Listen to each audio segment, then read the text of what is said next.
Memutus rantai perundungan PPDS. Kematian mahasiswa dokter spesialis yang diduga bunuh diri menjadi lonceng keras untuk memutus rantai perundungan di pendidikan dokter spesialis. Kematian seorang mahasiswa program pendidikan dokter spesialis atau PPDS di RSUP Dr. Karya di Semarang pada 12 Agustus 2024 tersebut memang masih dalam penyelidikan kepolisian. Namun, diduga kuat kematian itu karena bunuh diri akibat perundungan dan beban kerja yang tinggi. Kasus tersebut seolah menegaskan bahwa hasil penapisan atau screening kesehatan jiwa 12.121 mahasiswa PPDS di 28 rumah sakit vertikal yang dilakukan Kementerian Kesehatan pada akhir Maret 2024 bukanlah sekedar angka. Temuan bahwa 22,4% mahasiswa PPDS terdeteksi mengalami gejala depresi dan sekitar 3% diantaranya ingin mengakhiri hidup atau melukai diri sendiri merupakan masalah yang sangat serius dan harus diatasi secepatnya. Masalah itu tidak hanya memengaruhi kualitas dokter spesialis yang dihasilkan, tetapi lebih besar lagi menyangkut kualitas layanan kesehatan bagi pasien. Bagaimana dokter korban perundungan bisa memberikan layanan kesehatan yang baik kepada pasien? Demikian juga jika pelaku perundungan itu dokter, bagaimana dokter yang nirempati bisa memberikan layanan kesehatan yang baik bagi pasien? Sungguh menyedihkan.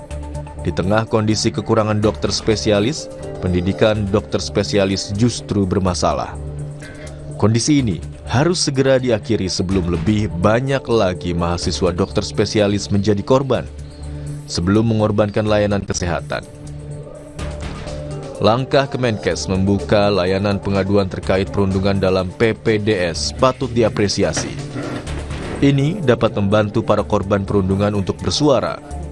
Sifat hierarki sistem layanan kesehatan bisa menyulitkan korban melaporkan apa yang mereka alami karena takut ada pembalasan dari pelaku yang menjadi penentu kelulusan mereka.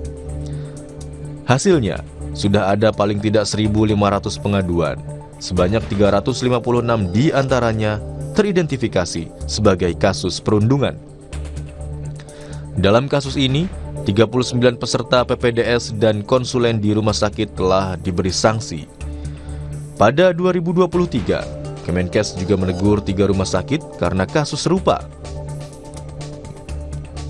Namun, nyatanya perundungan tetap terulang, bak lingkaran rantai yang kuat. Perundungan pada PPDS tidak hanya bertentangan dengan kode etik kedokteran, tapi juga merupakan kejahatan. Karena itu, pemberian sanksi harus mampu memberikan efek jera.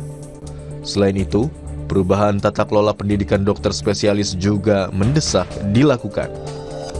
Perlu langkah bersama yang melibatkan semua pemangku kepentingan untuk memutus rantai perundungan tersebut. Perlu komitmen bersama Kemenkes, Kementerian Pendidikan, Kebudayaan, Riset, dan Teknologi, Ikatan Dokter Indonesia, dan pengelola rumah sakit untuk mewujudkan pendidikan dokter spesialis yang lebih bermartabat.